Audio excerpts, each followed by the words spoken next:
313 हो के जबर की कुव्वतों के खिलाफ खड़े हो गए। जब उमैर ने जाके रिपोर्ट दी ना अबू जहल को कि वो तो 3 ऊंट खा सकेंगे, और 300 से कुछ कम और कुछ ज्यादा उनकी तादाद है, इससे ज्यादा नहीं है, मैं खूब वादियां देख आया हूं, मैं खूब टीले देख आया हूं। तो अबू जहल ने सुनादीद कुरैश को बुलाकर कहा, उमैर की रिपोर्ट सुनो कितनी हौसला अफजा है, सुबह लड़ाई की नौबत नहीं आएगी, सुबह तो रस्सियां इकट्ठी करो, जकड़ जकड़ के मुसलमानों को ऊंटों की पुश्तों पे बांध लेंगे और फिर सेने हरम में जाके काबतुल्लाह की दीवारों के साथ बांध देंगे, लोगों को तमाशा दिखाया करेंगे कि ये नया दीन लेकर आए थे और ये इनका क्या हाल है।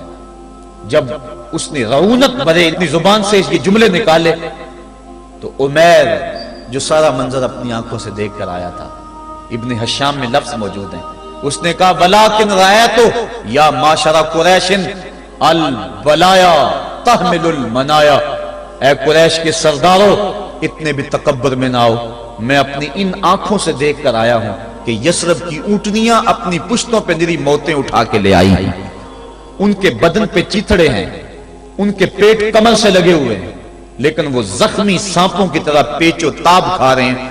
कल उनमें से कोई नहीं मरेगा जब तक तुम में से एक एक को लड़ नहीं जाता। तुम तो ये कहते हो रस्सियां इकट्ठी करो, मेरा मशवरा मानते हो तो रात के अंधेरे में भाग सकते हो तो भाग जाओ। उस कौम से लड़ना तुम्हारे बस का रोग नहीं है जो मरने के लिए आई है।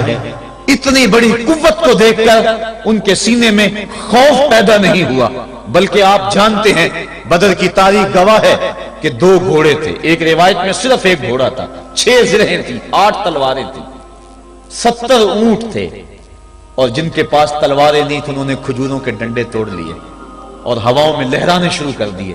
जब ये मलकूती काफिला मदीने से बाहर निकल रहा था, दुकानों पे यहूदी ईसाई बैठे थे, उन्होंने कहा मुसलमानों किस बलबूते पे जा रहे हो, किस बरते पे जा रहे हो, कौन सा आसरा है तुम्हारा, आलात हरबो ज़रब तो तुम्हारे पास मौजूद नहीं, इतनी बड़ी कुव्वत से टकराने जा रहे हो जो कील कांटे से और असले से आलात हरबो ज़रब से लेस होके आई है, तुम मुकाबला कैसे कर पाओगे, किस बलबूते पे जा रहे हो। हुजूर कमली ओढ़े साथ साथ चल रहे थे। सहाबा ने इशारा करके कहा न तेगो तीर पर तकिया, न खंजर पर, न बाले पर, भरोसा है तो इस सादी सी काली कमली वाले पर।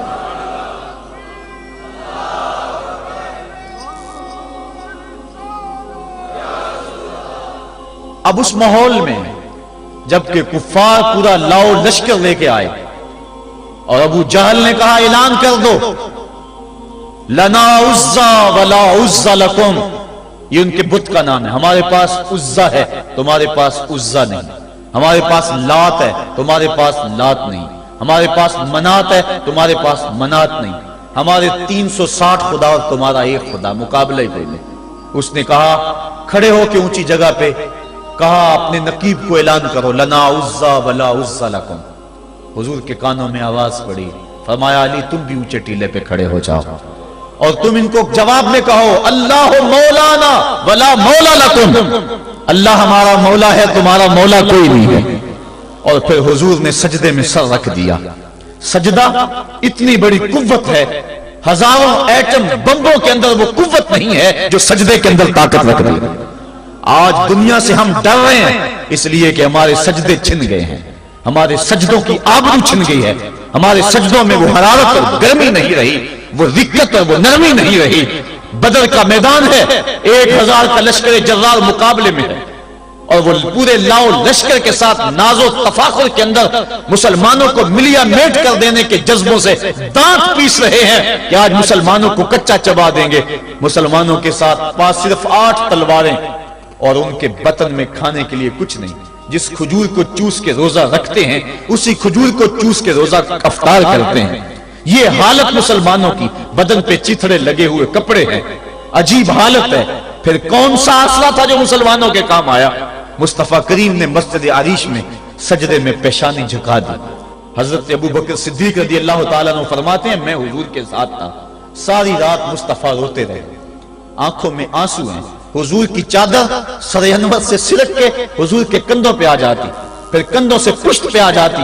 मैं उठा के हुजूर अलैहिस्सलाम के सर पे रखता और कहता हुजूर बस करो। हुजूर बार बार रोते और अल्लाह की बारगाह में सजदे में सर डालकर इल्तजाएं करते। लफ्ज क्या थे महबूब की जुबान पे, आज तक ऐसी नाज वाली दवा किसी ने नहीं की है। جیسی دعا مصطفیٰ جان رحمت نے کی. مصطفیٰ کریم سجدے میں سر رکھا ہے اور کیا کہا؟ اللہم ان تہلک ہذہ العصابہ لم تعبد فی الارض ابدا. میرے مالک میں نہیں کہتا کہ ان لوگوں کو بچا لے، دیکھ میری زندگی کی کمائی یہی 313 ہے جو میں تیری چوکھٹ پہ لے کے حاضر ہو گیا ہوں.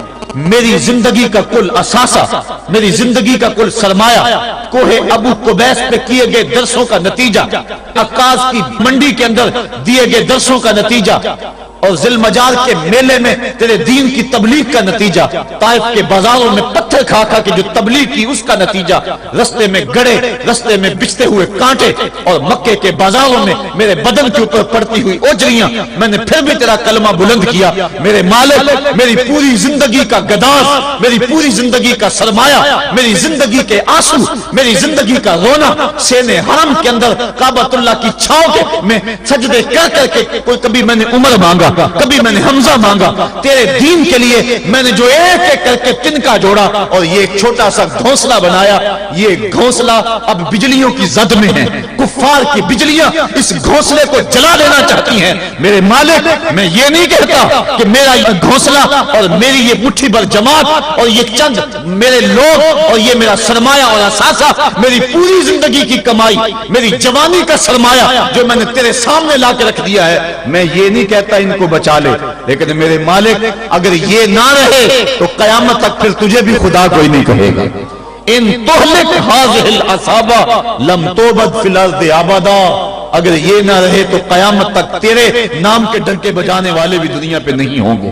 یہ حضور نے اللہ کی بارگاہ میں دعا کی اور سجدے میں سر رکھا ہے. حضور علیہ السلام کی آنکھوں میں اشک جاری ہیں، سجدے سے قوت حاصل کی جا رہی ہے. دشمن کے مقابلے میں مصطفیٰ کریم سجدے میں سر رکھ کے اللہ سے آرزو کر رہے ہیں. حضرت سیدنا صدیق اکبر فرماتے ہیں اچانک حضور نے سر اٹھایا، میں خوش ہو گیا کہ حضور کے چہرے پہ مسکراہٹ تھی. حضور مسکراتے ہوئے فرمایا ابشر یا ابا بکر ھذا جبریل آخذ بعنان فرسہ. ابو بکر بشارت ہو، وہ جبریل اللہ کی مدد لے کر آ گئے. تو یہ سجدے تھے جن سجدوں نے ظالم اور جابر قوتوں کا منہ توڑ کے رکھ دیا. حضرت علی المرتضیٰ روایت کرتے ہیں رضی اللہ تعالیٰ عنہ، فرماتے ہیں میں نے ہاتھ میں تلوار تھامی اور میدان میں کود پڑا. میں نے کئی کافروں کو واصل جہنم کیا، پھر پلٹ کے دیکھا کہ میں حضور کی زیارت کر لوں، لیکن مجھے حضور نظر نہ آئے. میں نے ڈھونڈا تو ایک سمت حضور نے پیشانی سجدے میں رکھی ہوئی تھی اور زبان پہ لفظ تھے یا حیو یا قیوم، یا حیو یا قیوم. حضور یہ پڑھتے جا رہے تھے، یا حیو یا قیوم کا وظیفہ پڑھتے جا رہے تھے اور سجدے میں پیشانی تھی حضور کی. میں پھر دوبارہ آیا اس سجدے سے جوش لے کر، اس سجدے سے گرمی اور حرارت لے کر، اور پھر دشمن کی صفوں میں کود گیا. میں نے ایک کافر کو واصل جہنم کیا، پھر زیارت کے لیے واپس آیا، دیکھا تو پھر سجدے میں حضور نے سر رکھا ہوا ہے اور یہی کہہ رہے ہیں یا حیو یا قیوم، یا حیو یا قیوم، یا حیو یا قیوم برحمتک استغیث. یہ جملے حضور کی زبان پہ ہیں اور سجدے میں حضور کی پیشانی. میں پھر گیا، پھر آیا، کئی بار ایسا ہوا میں کافر کو قتل کرتا، پھر آتا حضور کو سجدے میں دیکھتا. فرمایا پھر حضور نے تلوار تھامی اور مصطفیٰ کریم میدان جنگ میں کود پڑے. لوگ بڑھ چڑھ کے دشمنوں پہ حملہ کرتے تھے، لیکن جو سب سے آگے کافروں کی صفوں میں کود کے حملہ کر رہا تھا وہ آمنہ کا لال محمد مصطفیٰ صلی اللہ علیہ وسلم. تو سجدے سے وہ قوت